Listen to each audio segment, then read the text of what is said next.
कप्तान की टीम टूट फूट का शिकार, धड़ाधड़ विकेटें गिरने लगी। साबिक विफाकी वजीर अमीन असलम ने तहरीक इंसाफ को गुड बाय कह दिया। प्रेस कॉन्फ्रेंस में पार्टी छोड़ने का ऐलान, कहा 9 मई के वाकयात ने सोचने पर मजबूर कर दिया। मुल्क दुश्मन एजेंडे पर नहीं चल सकते। पीटीआई के मरकजी डिप्टी सेक्रेटरी इत्तलात डॉक्टर अमजद ने भी राहें जुदा कर ली। जनूबी पंजाब के 9 रहनुमा पार्टी से अलहदा। न्याज गशकोरी, ऑन डोगर, अब्दुल हई दस्ती और दीगर की शरंगेज वाकयात की मुजम्मत। जिम्मेदारों के खिलाफ सख्त कार्रवाई का मुतालिबा। पुराने साथी आमिर कयानी के जाने का दुख है। मीडिया से गुफ्तगू करते हुए इमरान खान ने कहा, अकेला भी रह गया तो हकीकी आजादी के लिए खड़ा रहूंगा। जिस तरह अब हो रहा है, हमारे मुल्क में कभी ऐसा नहीं हुआ।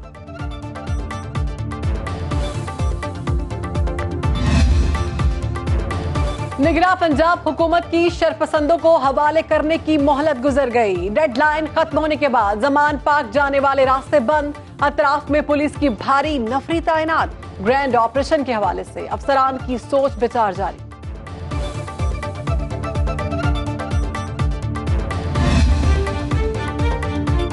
इमरान खान 9 मई के वाकयात की खुलकर मुजम्मत करें। सदर मुमलिकत आरिफ अलवी ने अपने कप्तान को मशवरा दे दिया। कहा, जलाओ घेराव में मुलव्वस अफराद के खिलाफ कार्रवाई होनी चाहिए। कोई भी एक्शन लेते वक्त इंसानी हुकूक का ख्याल रखना चाहिए। मारपीट से गुरेज किया जाए।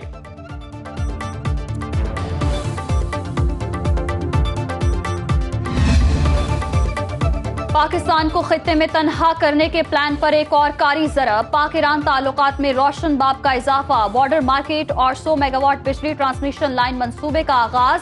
वजीर आजम शहबाज शरीफ और ईरानी सदर इब्राहिम राइसी ने मनपशिन में इफ्तिताह किया। सरहद के दोनों अतराफ शहरियों के लिए रोजगार के नए मौके पैदा होंगे। ईरानी सदर की बिजली मंसूबे के आगाज पर पाकिस्तानी कौम को मुबारकबाद। कहा, पाकिस्तान से तवानाई के शोबे में फरोग चाहते हैं।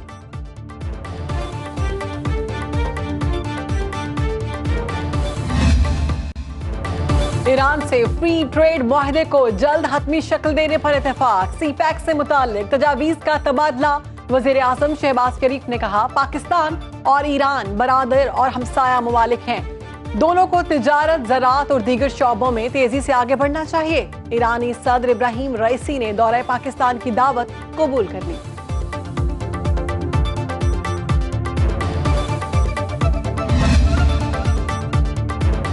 तोशा चोर ने मुल्क की मईशत, कारोबार और नौजवानों का रोजगार तबाह कर दिया। नौजवानों के इजलास से खिताब करते हुए मरियम नवाज ने कहा, मईशत बहाल होगी, कारोबार फिर से चलेगा। कौम की तकसीम खत्म करके अमन और बर्दाश्त वापस लाएंगे। वज़ीर इत्तलात मरियम औरंगजेब ने कप्तान को निशाने पर ले लिया। कहा, आपकी फस्तायत, मुल्क दुश्मनी और हमलावर होने का बंदोबस्त किया जा रहा है ताकि आइंदा शोहदा और गाजियों की यादगारों की कोई बेहुरमती न कर सके। आपने लोगों के घरों पर हमले कराए। सियासत का लिबादा ओढ़कर अवाम को सजा दी गई।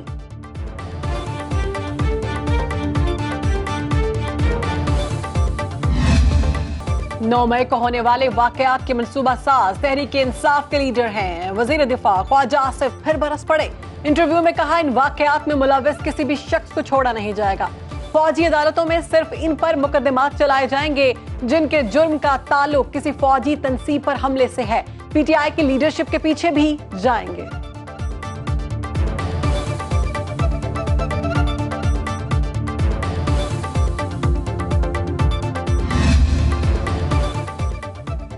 नैब कानून आइन से मुतसादम है, पेश नहीं हो सकता। इमरान खान ने अल-कादिर ट्रस्ट करप्शन केस में नैब को जवाब भिजवा दिया।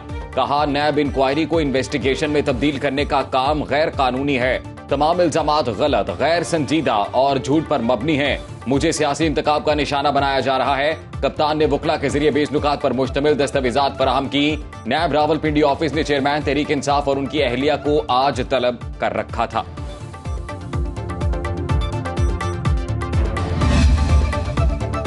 आज बैंक अकाउंट से करोड़ों रुपए किसने ट्रांसफर किए? एफआईए लाहौर ने परवेज इलाही के साहबजादे मुनिस इलाही को पीर के रोज तलब कर लिया। मुनिस इलाही का ट्वीट में रद्द-ए-अमल। कहा, रकम मुतालिका साल के टैक्स रिटर्न में डिक्लेयर्ड है। ये बुलाकर किसी और केस में गिरफ्तार करना चाहते हैं।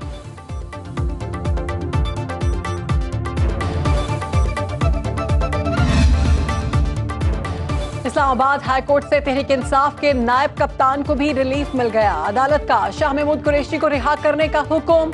3MPO के तहत गिरफ्तारी कलअदम करार। अदालत ने शहरियार आफरीदी की अहलिया को भी रिहा करने का हुक्म दे दिया।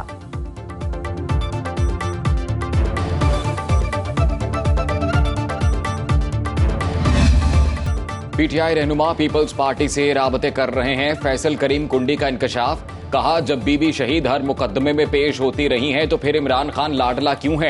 वजीर इत्तलात सिंध शर्जील इनाम मेमन बोले, इमरान खान के हवारियों ने मुल्क भर में फसाद बर्पा किया। दहशत गर्दों को पीटीआई रहनुमाओं की पुष्ट पनाही हासिल थी। कितने शरपसंदों ने किसकी हिदायत पर हमला किया, दादोशुमार पेश कर दिए। जिनकी मोटरसाइकिलें जलाई गईं उनको नई मोटरसाइकिल देने का ऐलान।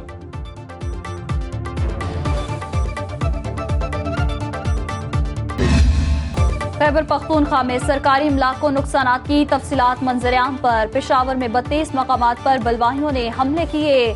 शरअंगेज कार्रवाइयों में अस्करी तंसीबात और सरकारी इमलाक को नुकसान पहुंचाया। 10 मई को 40 मकामात पर शरपसंदों ने तोड़फोड़ की। पेशावर में रेडियो पाकिस्तान को नजर आतिश किया गया।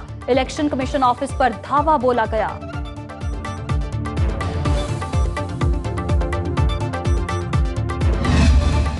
जिन्ना हाउस लाहौर और रेडियो पाकिस्तान पेशावर में अवाम की बड़ी तादाद में आमद का सिलसिला जारी। तारीखी इमारत की शरपसंदों के हाथों तबाहकारियों की शदीद मजम्मत। सैकड़ों तलबा और तलबात ने भी दोनों मकामात का दौरा किया। सिविल सोसाइटी का कहना था, मुल्क की तारीख में 9 मई हमेशा शरपसंदों और मुल्क दुश्मनों के चेहरों को आश्कार करता रहेगा। कौम कभी इन जमीर फरोशों को मुआफ नहीं करेगी। अफवाज पाकिस्तान से इजहार यकजहती के लिए शहर शहर रैलियां। कश्मीर में 500 से ज्यादा गाड़ियों पर मुश्तमिल रैली। कर्क में पाक फौज से यकजहती के लिए मार्च। सिविल सोसाइटी और सियासी जमातों के कारकुनों की बड़ी तादाद में शिरकत। शुरका की पाक फौज के हक में नारेबाजी। पीपल्स पार्टी ने अपना मेयर कराची लाने के लिए कमर कस ली। ओहदे के लिए मुर्तजा वहाब का नाम फाइनल कर दिया गया। हैदराबाद के मेयर के लिए काशिफ को नामजद कर दिया गया है।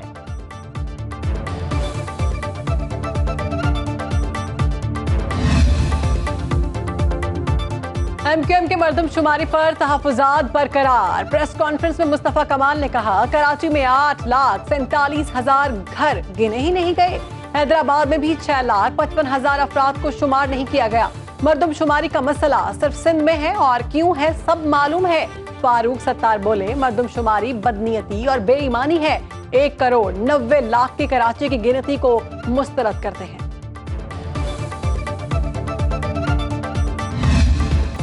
अमीर जमात इस्लामी कराची हाफिज नईमुर रहमान के मर्दमशुमारी पर फिर एतराजात। बोले, कराची के साथ बड़ी ज्यादती हुई। जिम्मेदार हुकूमत और इदारा शुमारियात है। मजीद वक्त बढ़ाकर दुरुस्त गिनती की जाए। मुतालिबा तस्लीम ना होने पर एहतजाज और अदालत जाने का ऐलान।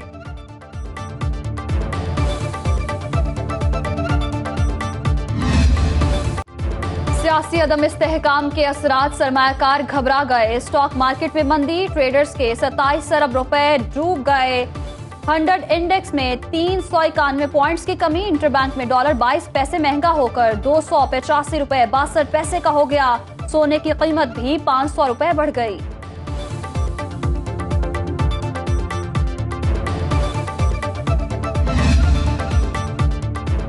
डॉलर का बहरान। हुकूमत परेशान। 10 माह के दौरान 8 अरब डॉलर के गैर मुल्की कर्जे हासिल कर लिए।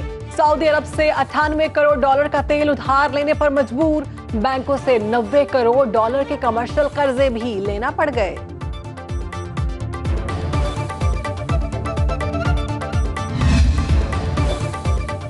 शेखुपुरा में तेज आंधी के बायस मेला पीर बहार शाह के दौरान निजी सर्कस में शेरों का पिंजरा खुल गया। 4 पालतू शेर भाग निकले।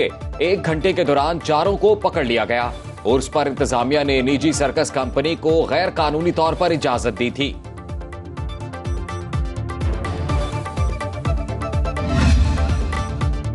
कराची चिड़ियाघर में नूरजहां की मौत की वजह सामने आ गई। पोस्टमार्टम रिपोर्ट के मुताबिक हथनी की मौत ब्लड पैरासाइट नामी बीमारी से हुई। नूरजहां हेमोटोमा और दीगर अमराज का भी शिकार थी।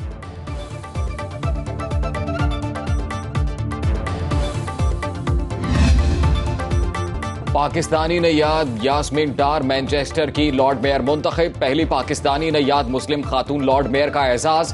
मुखालिफत में कोई वोट नहीं डाला गया। Akhtar Zaman Bolton city council के डिप्टी लीडर मुंतखब। ताल्लुक पाकिस्तान के जिला गुजरात से है। Raja Mohammad Ayub Khan mayor of Bolton बन गए। ताल्लुक आजाद कश्मीर के जिला कोटला से है। हाजी मोहम्मद फयाज ने चेयरवेल डिस्ट्रिक्ट काउंसिल बैनबरी ऑक्सफोर्ड के मेयर का हल्फ उठा लिया।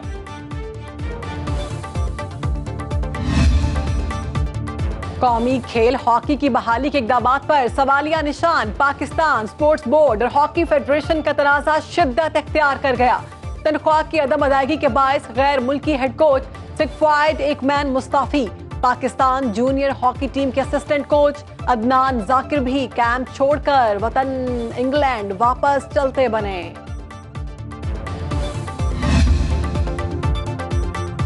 कोयटा में नेशनल गेम्स का रंगारंग मेला। पाक आर्मी और नेवी 7-7 गोल्ड मेडल्स के साथ सबसे आगे। पंजाब ने 1 सिल्वर और 1 ब्रॉन्ज मेडल जीता। मेजबान बलोचिस्तान नेशनल गेम्स में अब तक कोई मेडल भी जीतने में नाकाम।